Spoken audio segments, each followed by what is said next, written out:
Hey, our lovely people, this is Couples Will Show, and this is where we write down our love will while we are alive, and we are doing it again.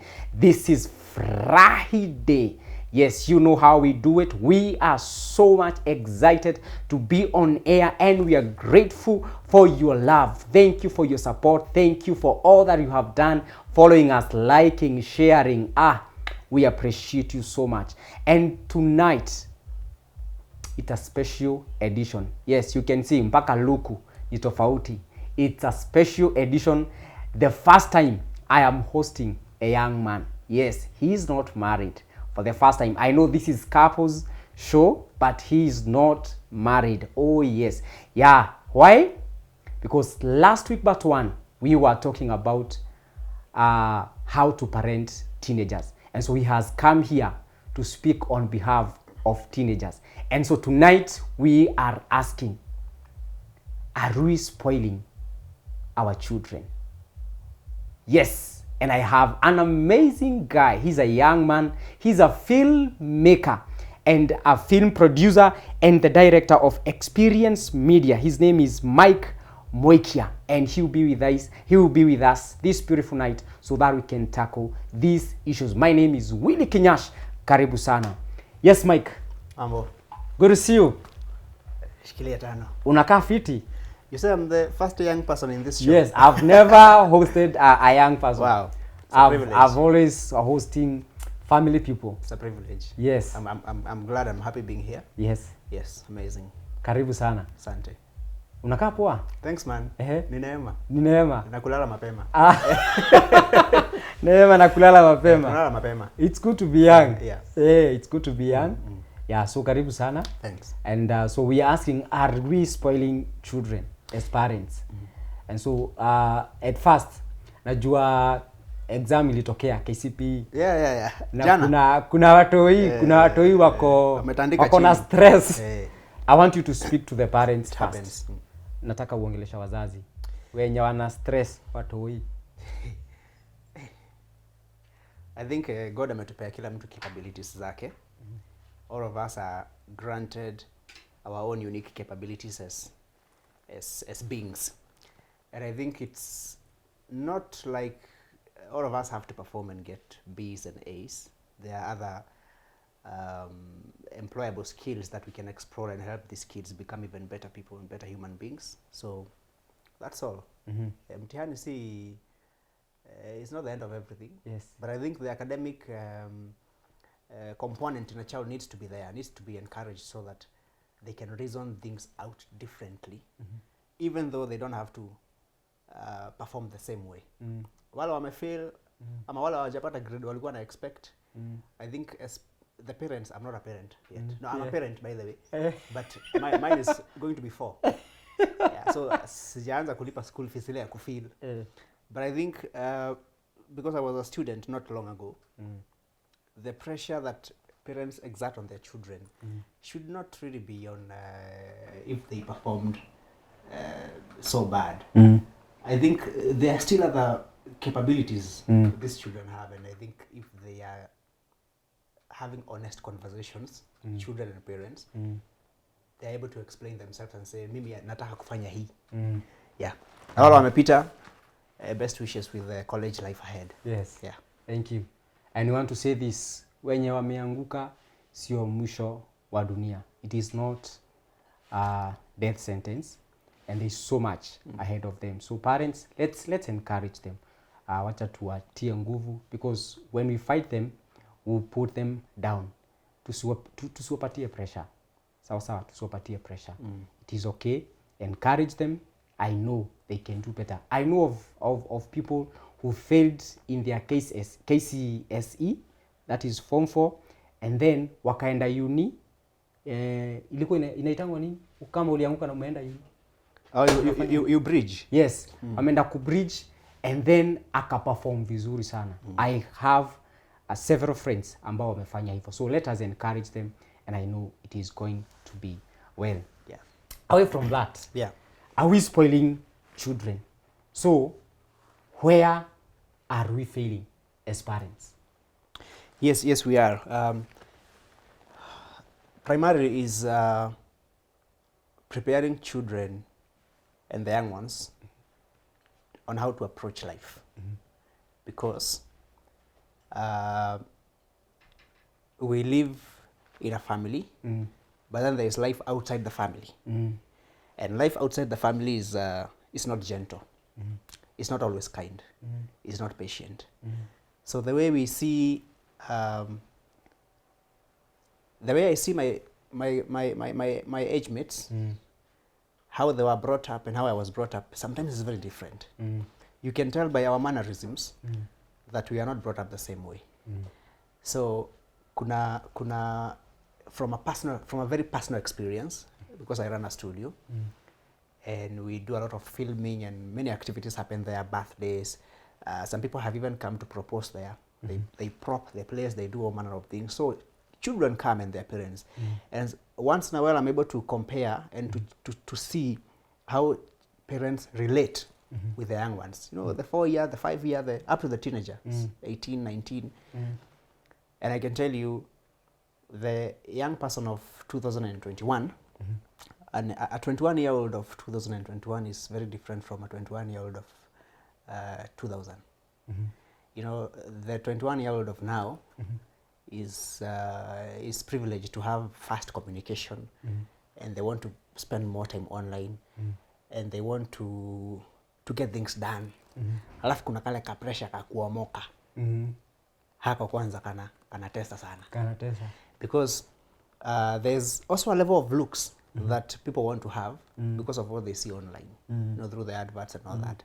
So the external forces and all those things that people want to have, both grown-ups and kids and teenagers, do affect how relationships between parents and kids turn out.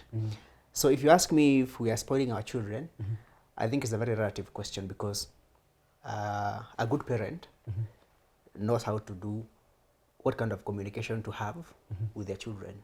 And you know, it's very different now, because when you are 15 years, anko yako alikuwa anatumwa akuongeleshe because umeanza kukataa kufanya vitu zenye unafaa kufanya. My brother is in Form 2. I don't think my parents can send my uncle to talk to him. I know he will not. He will not listen. Why? Because now uncle yangu anakuja kama nani. You know. See, the 21-year-old of now and the 19-year-old of right now is different.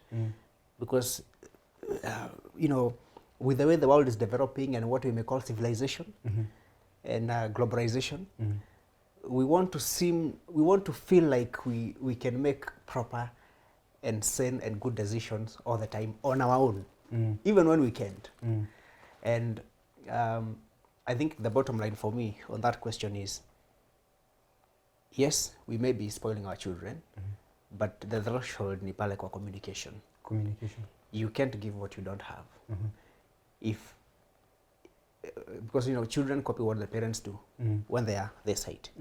By the time they are this height, 14, 15, they can reason beyond a certain level. And so it's a relative one. So with all this civilization and all these things, so how do you think we should then parent our children? You see, we want to hear from a young person, from a teenager's so that point of view. Yes, so that we can learn.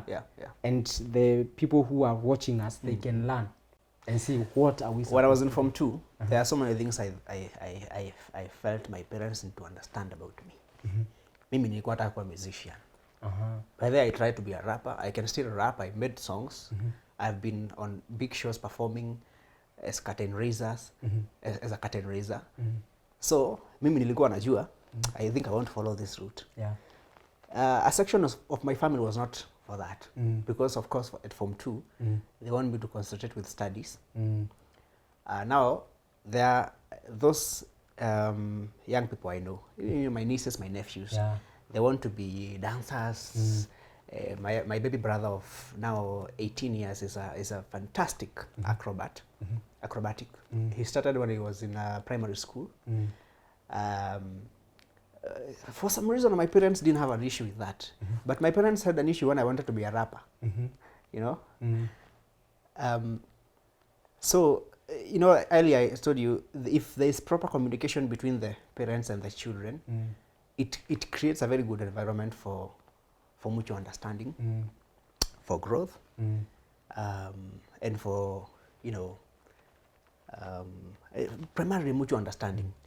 Why do you think, why should you feel that your nephew does not respect their parent? You know, and are you even having any obligation as an uncle to go and talk to your nephew, umwambie kwa nini uheshimu wazazi? I think first is to ask, why is the relationship like this? Maybe because something is missing. And I think it's that aspect of, you know, proper communication. Yeah. And so bottom line, we need to have effective communication. Good proper communication, yes, between the parents and the children. Yeah. And you know, sometimes even the siblings. Some siblings are bigger than others. You find there's a big age gap. Now, me, I'm 32, my brother is 18. Yeah. You see, like, that's like almost half my age. I think if I talk to my brother, he's likely to listen to me vizuri than my other sister who is wamekaribiana age. So I also want to support my parent in that part here, talking to my other siblings, because I think venye nimetest life nimeona there is something I can impart, and then I'm more closer to him. But in the case where the parents are not doing the communication, you can be sure something will go wrong. Yes. Yeah. But now I'm also thinking we need to create, as parents, we need to create a good attachment with our kids, because if we want to have a proper communication, then at first we need to have an attachment, or a good relationship. We need to create a good relationship with our kids, so that they can feel free to talk to us. They will not fear. Sindio? Definitely. And as we create relationship with our kids, we also encourage them to be friends as siblings, as you have said. Kuna venye unaweza ongelesha ndugu yako akusikilize kuliko venye anaweza sikiliza madhako ama budako ama aunti yangu. So we need to have that. We need to create, and it has to be intentional. You see, it's just like running a business. You don't wait until when the season is low. That's when you want to start saving. And raising a kid for me, because I have a 4-year-old, I don't have to wait until when she's sick ndio tunampeleka hospitali, ama wakati amekuwa disoriented kabisa. There's a way you can start seeing signs of being unstable, being uncoordinated. Sometimes utasikia mzazi akisema huyu sasa ameanza kuchange. You know, it's a Form 2 guy, ameanza kuchange, siku hizi hataki kutumwa. But then are you doing something about it? Are you having a honest conversation with them? Because maybe they are not close, but is there effort? Because everything is a negotiation. You negotiate with them, you intentionally have a conversation with them. You must be intentional. Yes. Now, let's talk about talent. The talent. How should we nurture talents? I've heard something you've said that when you were in Form 2, you wanted to be a rapper. And your parents were like, no, it's a no, it's a no. They were actually not like no kabisa. But then I could tell hawana vibe. Hawana vibe la hiyo kitu. Hawakufeel. Mimi tu ndio niko na hiyo vibe. Hawakufeel. Now, let's talk to parents. Kuna huyu mtoi, yeye anataka kukua musician. But budake anasema lazima ukue daktari. Kama engineer. Talk to parents. Lawyer. Talk to parents. So I began by saying that God has granted us very different capabilities as beings, as human. And sometimes I feel like we are humans who refuse to be. No, we are beings that refuse to be human. So the moment you deny, not even your child, anyone, the chance to be what they feel like they want to do, ile kitu inatoka hapa, you disorient them sana. So for those parents who are aware that your children have different skills and talents, and you know, for talent is inborn, it's not something they can force it. it's something they assume ownership, and you can tell that that they want to do this. You know, someone can be a fantastic art of kuchora, they sketch. You know, someone will have a fantastic voice. You can tell that your daughter is very courageous in front of cameras, means that they could make a fantastic actor or actress, but maybe they are not performing academically. So they are a bit underprivileged pale kwa grades za shule, but anachekeshanga watu sana. You know, they are jovial, they are comic, they maybe most of the time what I have come to see with my nephews and my nieces is, for sure, even as parents, sometimes they are not sure of what they want for their kids, but they are sure of what they don't want. Yeah. They are not sure whether wa encourage huyu kijana wa form 2 ama mwenye amemaliza form 4 aendelee na hii career yake ya dancing, because he is a fantastic dancer. Aliitwa hata harusi ya fulani wakadance vizuri sana. He was like, hey, you know, become an overnight celebrity. But then the parent maybe want them to have a better career.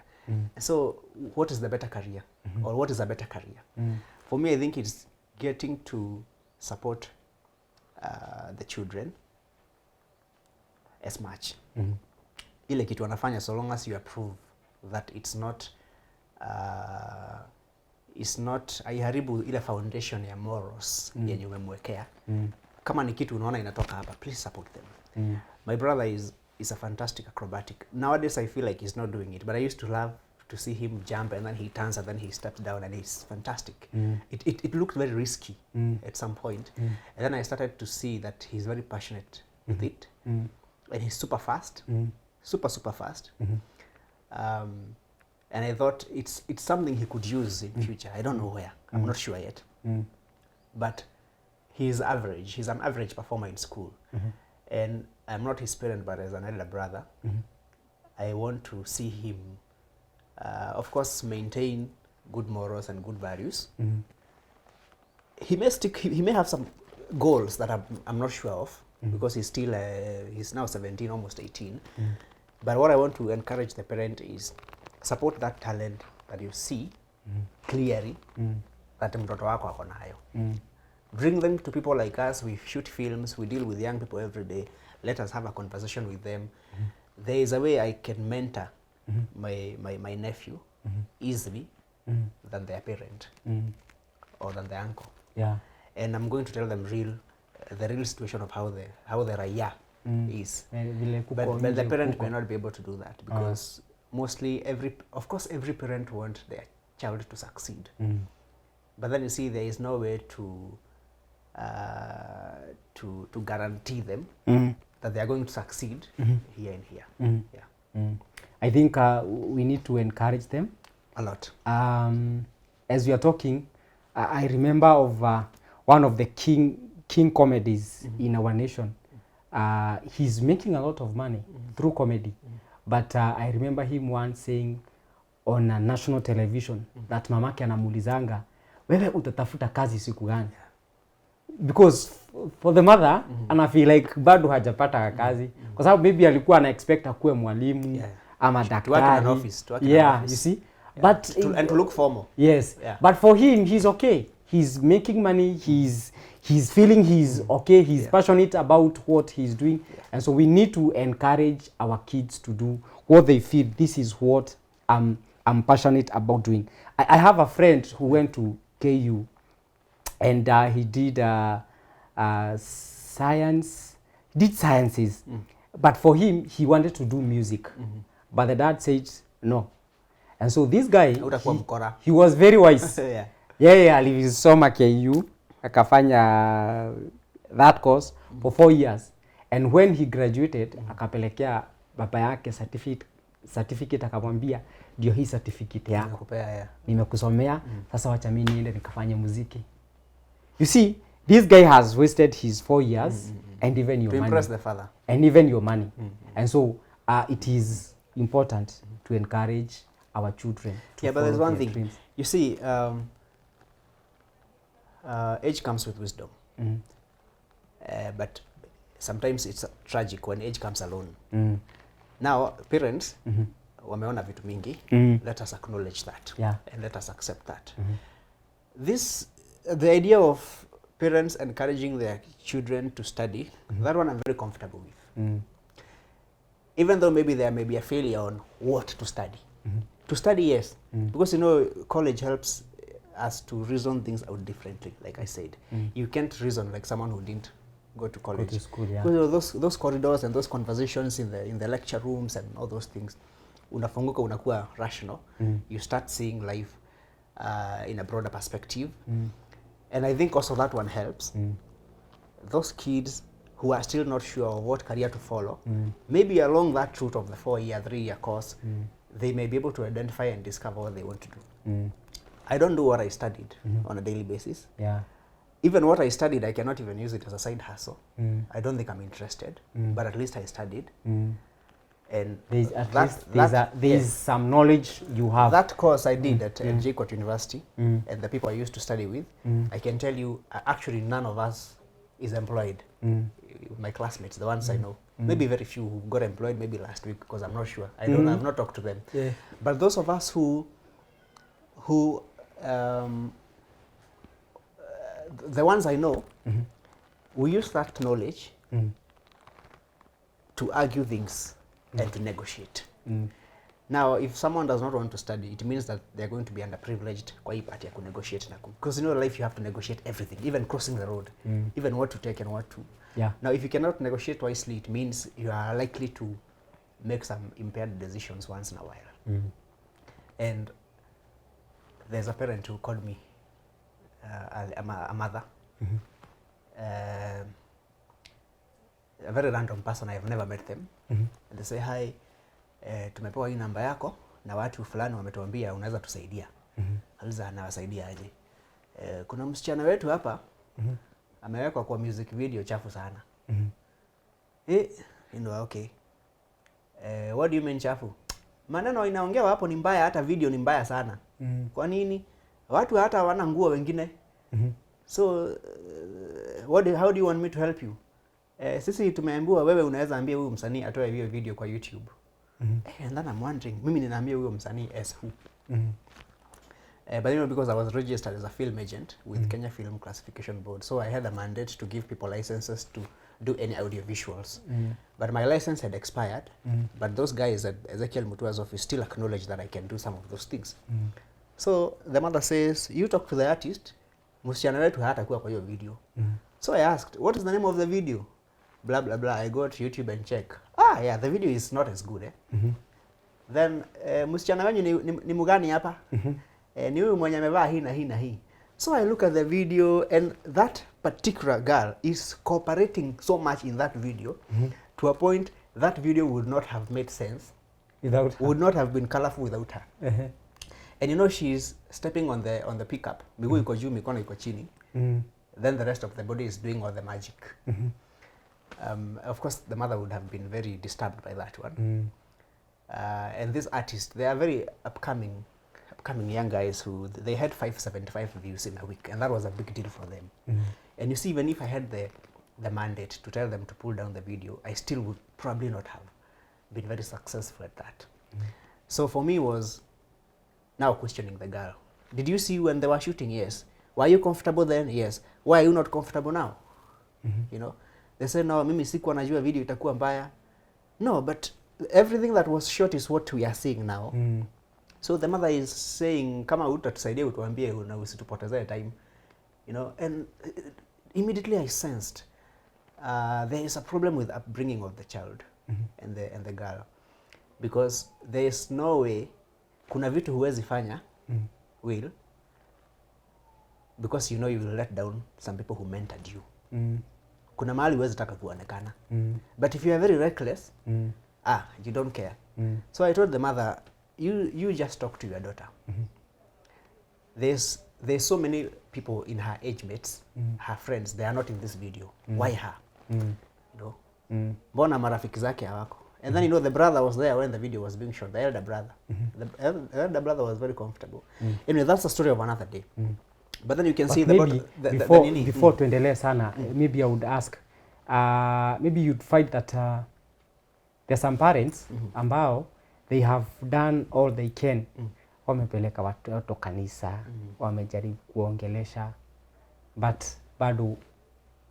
Have you heard of wasichana mtu anatoka nyumbani na nguo imefika hapa but amebeba kengine hapa kako kwa handbag. Kako ni ka convenience. Yes, so akitoka tu kwa gate hivi amechange.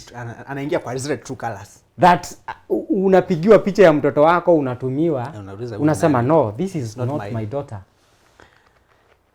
So what do we do as parents? I have done all I can. You see, that one cuts across because you have seen on news mtu aliua mtu. There are these guys in the forces, in the disciplined forces. There are some cases in the TV that I don't want to quote because those cases may be in court and all that. Media inaenda inauliza wazazi wa huyu mtu, kwa nini kijana wenu anakuanga aje? Aliua watu na akaua watu na akawazika na akafanya. You know, the parents say huyu hakuange hivyo, huyu hata tunishangaa. Huyu ni mtu wako 40 years, anaogopa hata kuchinja kuku, anaogopa damu. But then that same person did some very unbelievable things. Now, in the kids part, in my own experience is young people want to be liberal and very free, and they want to imagine that they can make proper decisions any day, any time. Even when they are sure that they may not make good decisions. And parents don't have 100% control over their children. Even sometimes we let ourselves down as we are, as grown up as we are, as adult as we see ourselves. And so I think also kuna hii stage ya growth and wanting to experiment a couple of things. Kuna watu wanakuambia mimi nilianza kuvuta drugs because it was introduced to me, na niliambiwa hii kitu lazima utavuta somewhere in life, so you better vuta saa hii. Ukuange unajua malizanange nayo mapema. Kama itakubamba unaserereka nayo, ukisikia itakubamba you drop it. And of course, you know, our interactions and people we talk to, the because you know we are influenced by people we spend time with. Parents don't have 100% control over their children. But I think there should be an intention to have what we said from the beginning, some conversation to check how does this person see life. What do they think about careers? What do they think about business? Unaweza taka kufanya nini? See what they say. Analyze. And I wish my parents had this kind of conversations with me. They didn't. And I'm not regretting that they didn't. But I think maybe it's a gap. It's a gap that's there in many families. None of my uncles came and asked me what I wanted to become. But numerous friends who are not even close to my family have actually said to me, I think unakuanga gifted hapa. Please stick to that. You know, and so I feel encouraged. And also, you know, on the moral part, yenye kuna mahali siwezi taka pia unipate. Na ukinipata hapo, you are going to have a very different image of me, and so my credibility is going to change on you. Utakuwa unashindwa kwa nini nilikuwa hapo. So you know, and you know, every day we live to choose between the wrong and the right. And there are no angels. But even if there are no angels, let us have intentional conversations with those people we love, like our children and our siblings, to check really, are they, what do they think about life? Are they comfortable? And Wow. Yes, I hope you're still there and you're following us. This is Couples Will Show, and this is where we write down our love while we are alive. As you have always said, we don't want our love story to be read when we are dead. We don't want our love story to be read when we are 6 feet under. And tonight, I am having a young man in the studio. We are calling it a special edition. Yes, I'm hosting a young man, and we are talking about, are we spoiling our children? And as you know, Couples Will Show is not a monologue program. So we want to hear from you. Where are you watching us from? What are you learning as a parent? What have you done that has affected your kids? What is it that you are doing that is making you to have an attachment with your children? We want to hear your views. Write, make a comment down there and let us know how you have worked with your teenagers so that they can become what they have become now. Yes, and as we continue, Mike, Let's go to the issue of music. Yeah. Let's talk about music.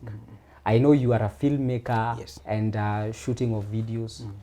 As parents, tunafaa kuangalia ile mziki watoto wetu wanasikiliza. There's all this kind of music, especially the naitwa gengetone. Yeah. We can talk about that briefly, because we may not speak in depth about that one, but kuna vitu tunaweza touch base as an experienced producer and how I'm dealing with artists at the moment. You see, because I said parents don't always have 100% control of what their children do and even now consume, there is still an opportunity to really check. You know, kuna programs zinakujanga tunasema ni za watershed after 10 p.m. And that means there's a parental guidance recommended, 13 years, PG-13, PG-10, and they are rated that way accordingly. Kama kuna content watoto hawafai kuona, ndio inapelekwa kutoka 10 kwenda. But then you see now, because we have digital platforms like YouTube and other platforms like blogs, a lot of content is posted there. And some of the people who own those sites, they are really not concerned of the audience. And you know, especially like for the music videos, music videos are an art of expression. And most producers like me will tell you that art has no rules. And when someone brings me an audio so that we can shoot a video, for me, I check, what is this person saying? And how do we correspond the visual to match the mood of what they are singing? In other words, kama unaimba song about hope, we have to depict that in the video. But you see, there are also other songs about sex, about drugs. They also need videos. And the same artists are the same artists who probably sang about hope yesterday. And so sometimes there are some things we consume that we are not aware that this is what is going to come out in the pictures. And it's creating a big influence on decisions of our children and the young generation of right now, the 21-year-old of 2021. Because data is becoming more and more cheaper. Wi-Fi is becoming more and more available. And so it means ability for someone to go online and watch whatever they want, including the, you know, what is not recommended for under 18. Some children have the ability to watch that. And maybe the parents are not aware. And some parents may be sensing that it's happening. Once in a while, parents of certain kids come and tell me, Mike, please talk to my son. Naona kama hajui anataka nini kwa life. And sometimes I don't know where to start. But once in a while I'm able to have some conversation with these guys and check. And these are guys who just completed Form 4. They are not sure what they want to do. Wengine wamejoin ka group fulani ka kudance. Wengine wameona video fulani mahali. Kuna songs zinaimbwa. There is this thing called gengeton. I call it an outbreak of dirty music. And those people who want to come and check whether I am privileged to talk about that, they can come. You are welcome. There is an outbreak of very dirty music. You listen to the words, you look at the video, the words zenye zinaimbwa hapo zingine, especially if you go into a public bus and you find a mixtape of 25 songs of that nature, you feel very disturbed. I'm only 32 and I feel that I can't listen to that music. Saa zingine naingia matatu unapata kuna watu wako 40, 50, 70. Are they hearing what I'm hearing in these songs? And I think it's the moral foundation of pale kwa ku raise children that is now translating to what we are seeing now. I don't think I can tell an 18-year-old not to watch a certain musician's video. Mostly tunasemanga, mimi siwezi ambia mtu aache pombe. Kwa nini? Juu hata yeye aniambie nianze. But you see, for the content part, there is something that I know that is not proper for consumption. And you see, sometimes you like the artist, but then you end up not liking the song. And once in a while you will like the song, lakini hujawahi penda huyo artist. Maybe because there are things that artist finds normal. and you know your values don't subscribe that way. And you know we have values, we have goals at the same time. Kuna mahali tunataka kureach, and I always say I would rather drop my goals but keep my own values, because if you start negotiating with your values, it means you are going to fail someone, you're going to compromise on so many things. So if a parent is not aware of what their child is watching, it means they are not even able to know what kind of conversation to start with. Ni kama kusema you know, being a good human being is very relative. What is good? For so many people, being good is this, and for other people, being good is. For me, I say good people end up nowhere. Don't be too good. Sometimes be tough. And even for parents, it's the same thing. Some parents will never discipline their children. And I've seen this. They come to my business premise. I can see how the conversation is between the mother and the children, the father and the mother. And there's a way I don't want to raise my children. From what I have seen other people raising their children. But there are some parents who are very particular. How to behave evil. How to behave evil nani. But some parents are like, huyu asikiangi. Huyu hata tumemuongelesha aski. Then you see, those are the two very different parents. And I think it's the same energy in parents that translate to how they control even what the children consume online and offline. There's something I'm thinking, as these kids are blaming our children, don't you think also you people as producers, you have a role to play? We do. That because as producer, if you can say, like I talked to you and you told me that mtu akikuletea muziki, before we you should do anything, kwanza unaangalia content. Of course. Kuna content unaangalia unasema this one sifanyi. If all the producers wanaweza kuwa hivyo, don't you think we can change all this mess we are going through in this generation? You see, when these producers are beings that refuse to be human, some, you know, there's the commercial part of every every player in the economy. Mimi nime set up studio. I want to shoot nice videos, and I want to meet standards. I want to give people nice videos to look at. There are so many producers like me. There's two good examples, or maybe one. There's an artist who came to me. They wanted to shoot something that I didn't think goes with my values. And they were even calling me in private number so that I don't keep the records. And they were willing to pay me $2,000. And the idea is I go, shoot, edit, delete, come back with my $2,000. That's like 200,000 Kenya shillings. I know hakuna mtu anaweza kuja anipe 200,000 Kenya shillings for free. I have to work for it. But then the problem was the content that I was supposed to. And I was talking to some of my friends. Naambia, kuna hii job naitwa ni shoot. One friend told me, "Ai, mimi ningeenda jana." And another one tells me, hapo ni tricky. So moja aliniambia angeenda jana. He said, you think it's evil to shoot that. Wewe unajua evil ilikuja kwa hii dunia before your grandfather. You know? Wewe sasa unataka kutuambia you want to change the world all by yourself, you know. And the other one tells me, now these are people I look up to as mentors. And he says, no, you know, if you go and record that one, there's a way it's going to influence you in a certain way. And maybe you're going to succumb into that. So there are producers, you see all the audio visuals, the adverts you see on TV of contraceptives, of sanitary pads, of brands we consume, you know, of clothes we wear, of looks, makeup and stuff. All of them, they are meant to persuade the customer so that they can buy and believe that this is what is right for me. But then there is also the responsibility of a producer to check, what am I telling the people? You know, how am I playing bigger than just being here, having the privilege to shoot? Am I going to influence people, have the right motives, and have the right morals before they consume this product or during consumption of this product? Nimekataa kushoot videos za watu kadhaa, si wengi. because maybe I felt the content is not what my studio subscribe.